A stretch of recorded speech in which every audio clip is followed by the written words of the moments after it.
Messi nadatwara igikombe cy'isi cy'uyu mwaka ndasezera mu itangazamakuru. Ubwa gatatu reka mbikosore neza noneho kugira ngo abantu babyumve neza. Messi na Argentine niba datwara igikombe cy'isi cy'uyu mwaka ndasezera mu itangazamakuru. Imyaka 6 irihiritse rino jwi ritacyumvikana mu banyarwanda, mu matwi y'abanyarwanda, ariko aracyari mu ntekerezo zabo. Rutamu Eligio aho ahangaha yarari mu gikombe cy'isi ari kucyogeza cya 2018, aho yavugaga yuko Messi naramuka adatwaye igikombe hamwe na Argentine cy'isi atazongera kugarukamo nawe mu itangazamakuru uko byagenda kose. Bamwe twabifashe nk'ibihuha, tutangira tugira duti rutamuriganirira ntago wava mu itangazamakuru wana. Wowe waramamaye mu gusesengura, ufite ubumenyi buhagije, uri umukomanteteri mu Rwanda twemera cyane, uzi gusesengura, uzi kugaragaza ingingo zifatika, ukabuzwiho yuko utajya ugenda ime mu cyubajijwe icyo ari cyo cyose. Ariko ntago twe tuzi nimba uyu mwanzuro ari uwa nyawo. Ese ubundi kuva mu itangazamakuru k'uyu mugabo wabaye rurangiranwa ndetse n'ungo bakaba agikumbuye mu itangazamakuru by'umwihariko mu ishami rya siporo, niki cyatumye ava mu itangazamakuru ari uko Messi na Argentine batari batwaye igikombe cy'isi?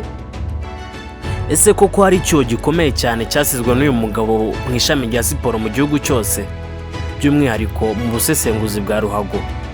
Ese nibihe bindi bintu ashobora kuba ari gukora muri no minsi? Ibyo byose nibyo ngiye kukugezaho, nkaba ngiye kubivimuzi n'umuzingo, nkabigusesengurira, nkabikwibutsa, tukibuka bya bihe by'uyu musore byose watanze ibyishimo mu banyarwanda batazibagirwa. Byose ngiye babiguteguriye, nkaba ngiye no kubikugezaho. Ndi Kwizera Elize, ukaba ugiye kunkurikira kuri YouTube channel yitwa M Kwizera Entertainment Group. Ntabwo hejwe, ubaye ari igitekerezo ufite inyunganizi waza kutwandikira muri comment munsi. Ndetse by'umwihariko kuno musore ubaye hari ikintu mwibukaho gikomeye cyane ujya wibuka kikokora ku mutima yakoze, nacyo wakitwandikira. Ntabwo hejwe, karibu muri kino kiganiro risanga. Messi nadatwara igikombe cy'isi cy'uyu mwaka ndasezera mu itangazamakuru. Ubwa gatatu reka mbikosore neza noneho kugira ngo abari bateze amatwi radio ibi ngibi twabifasha nko kwikinira, twifata nk'ibintu biri aho ngaho bya brag joke ziri aho ngaho z'abanyamakuru iyo bari kuganira bajyanga ibintu biryohe, bajyanga umukino bari kogeza indyohe. Ndetse ibi ngibi na mugenzi we Rugimbana nawe nigeze abyemera neza ngabifate nk'ukuri. Official Argentine basezerewe, official Rutamu nasezera mu itangazamakuru. Cyane ijambo riri seriye bana nkankwemo na beze. Ijambo riri seriye nuko official nyuma y'imyaka myinshi nkora mu itangazamakuru ndisezeyeho. Igisigaye ubu ngubu kubera yuko nasinyanye amasezerano yo kogeza imipira yose y'igikombe cy'isi, ngomba kubanza kurangiza igikombe cy'isi, ariko finali z'abaryari 15 z'ukwezi gutaha tuzatangira ejo. Ubwo finali igikombe cy'isi izarangira bamaze guterura igikombe, nzava muri izi studio nanjye njya guhinga, njya gukora ibindi. Nibyo ngibyo. Hari ikindi biri mu buryo buri official World Cup irarangira ku itariki 15, ndangiza amakontra y'aba bantu bose turimo kwamamariza. Namwe kugira ngo Rutamu yaratunguranaga cyane, kandi ikintu yarazwiho ngo nuko yari umugabo ufata ibyemezo. Icyari gisigaje kwibazwa ni iki ngiki: ese ibi bintu ari kuvuga kuko ari seriye? Ese kuko arashaka kuva mu itangazamakuru kubera Argentine na Messi? Abenshi bakibaza bati akunda n'urukundo rungana iki akunda Messi na Argentine byatuma ava mu itangazamakuru? By'umwihariko akazi kamugaburira, kamuhemba neza, kamuha gukundwa n'abantu bigeze ku kigero yarakunzweho, ndetse n'ungo bagikunzweho ubashije kumva ijwi nge ahita bimusubiza muri bya bihe bya 2014, 2015 na gatandatu ari kuri Radio Rwanda, ndetse no kugeza 2018 ubwo yakoraga kuri Radio 1. Iki nicyo kibazwaga n'abanyarwanda, ariko ibi ngibi ntibyaje gutinda. Inkuru yabaye kimomo aho yanabyitangarizaga kugeza ubwo ibitangazamakuru bikomeye ku isi nka BBC byamukoresheje ikiganiro ubwo umunyamakuru wa BBC Yves Bucyana yamubazaga ati ni ukubera icyo uri gushaka kuva muri siporo nyarwanda by'umwihariko mu itangazamakuru ukaba ugiye kurihagarika. Umva uko Rutamu yatangiye amusubiza. Kazi yangu ya utangazaji wa mipira pamoja na kufanya kwenye radio station. Ibi ngibi njye nabitangaje ndi mu kiganiro cya siporo kuri radio bisanzwe. Hashize igihe igikombe cy'isi kiba kiratangiye. Sinanibukaga yuko ibi ngibi nanabivuze. Reka da, ntabwo nabyibukaga rwose. Igikombe cy'isi rero gitangiye, Argentine yanganyije na Iceland. Hano hose batereka ture kuzakomeza umwanzuro wavuze kuzawuhagararaho. Ese umwanzuro wafashe wo kureka itangazamakuru uracyawuhagazeho koko? Ntabwo ushobora kwisubiraho.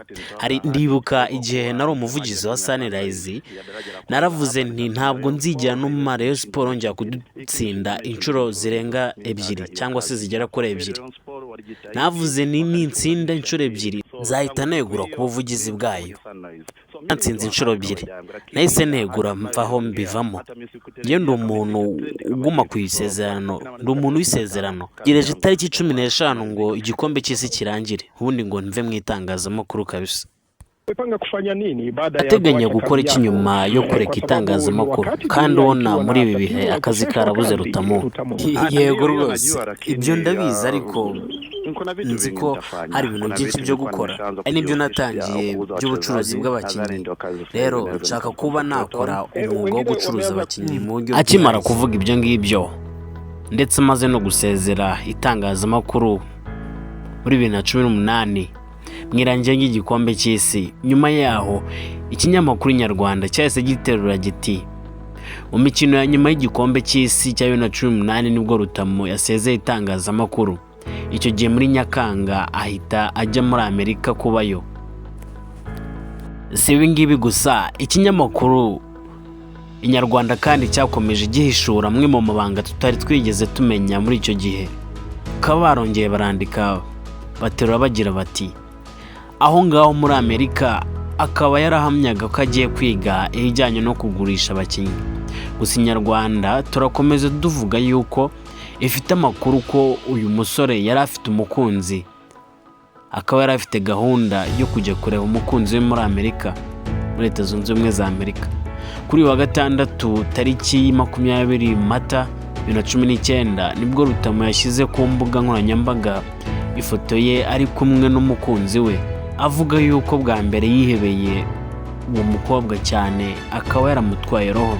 Uwo mukobwa akaba yitwa Nyinawabeza Rebecca.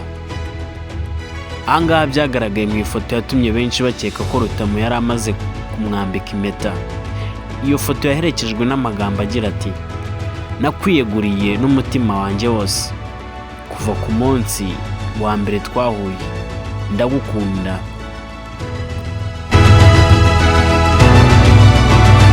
Bidatinze ndetse bidaciye kabiri, Rutamu RG abinyujije ku mbuga nkoranyambaga ze yerekanye amafoto ari kumwe n'uwa mukunzi we yamugize umugore we, bamaze kwambikana impeta z'urudaca. Urukundo rwabo rumaze gushimangirwa imbere y'Imana, imbere y'abantu, amaze kumwambika impeta y'akaramata.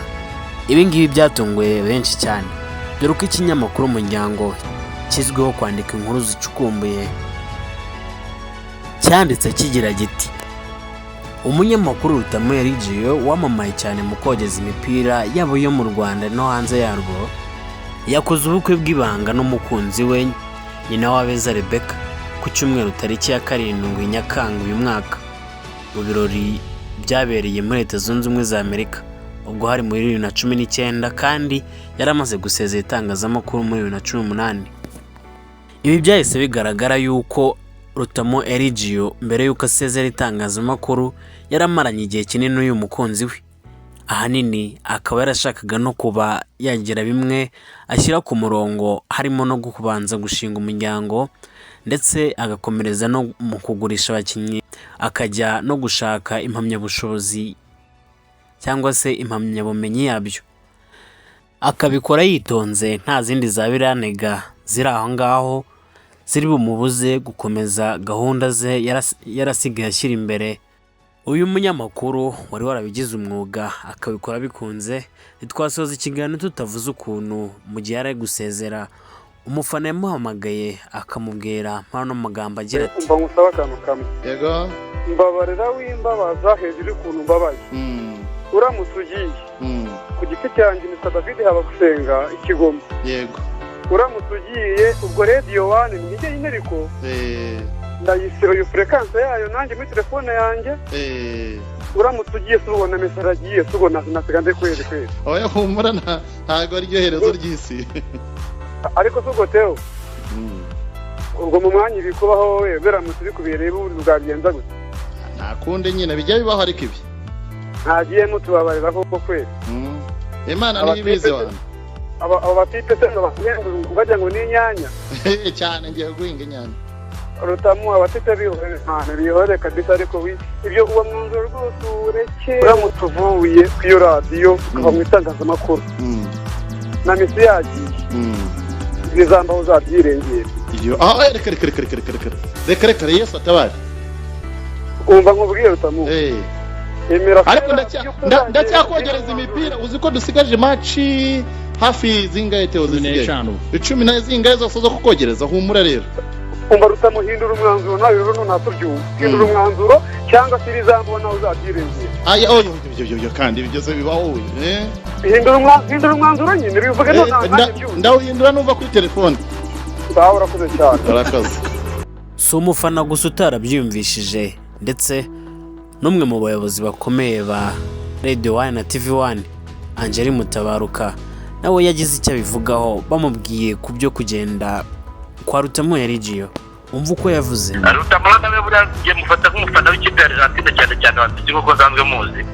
Kuba rero yarifuza ko Messi atwara igikombe akanabishyira mu ndahiro wenda ntabwo bikuraho ko wenda realite ku kibuga ashobora kuvuga ibyo ntabwo bivuga ko Rutamu yatezera ngiye ko byumva ntabwo yatezera yaba ari ikigwari cy'umunyamakuru kuko igiye gutsindwa ni ibintu bisanzwe ariko ntabwo baba barateze ko Argentine yatsinze kuko ubundi ikipe y'Ubufaransa ni ikipe ikomeye cyane bibonye ko Argentine yavuga ku ikipe y'Ubufaransa n'abana ubu Argentine iragiye ahubwo iriye bike ntabwo bivuga ko Rutamu arahita yiyahura kubera ko ikigo gitsinze ibitego bine bariyahura barasezera baragenda ajya hehe ntabwo hamwe ahubwo ikipe ikubitwe igihe cyose uzaba yagarukiye cyangwa zizakubita abandi ariko ibyo kuvuga ko yihaye intego ni ibintu bisanzwe bifata nk'ibintu bisanzwe. Okay, urakoze cyane Angeli. Ibyo kwitwa ikigwari nk'umunyamakuru, ikigwari cy'umunyamakuru kigiye kugaragara umuntu ufashe umwanzuro nyuma yo gutsindwa agahita agenda. Ibi ngibi ntabwo yarabyitayeho, yarasezeye ava mu itangazamakuru official nk'uko yabitangaje, arangije aragenda yigira muri gahunda ze twatangiye tuvuga turambura mu ngingo zacu. Ndagushimiye ko waneze amatwi ukaba mu mwanya wawe, ni by'agaciro gakomeye cyane ukaba wanije igihe cyawe ukaba wigumwe byinshi wari uri gukora ukanega amatwi. Ikindi kintu ngusaba ni ugukora subscribe ndetse ukanakora share ibi biganiro ndetse n'ibindi tuzajya tubibashyiriraho bijye bibasha gukwirakwira hose binakugereho ku gihe. Njya gutegura kino kiganiro nkanakikugezaho ndi Kwizera Elize kuri YouTube channel ya Kwizera Entertainment Group. Thanks a million.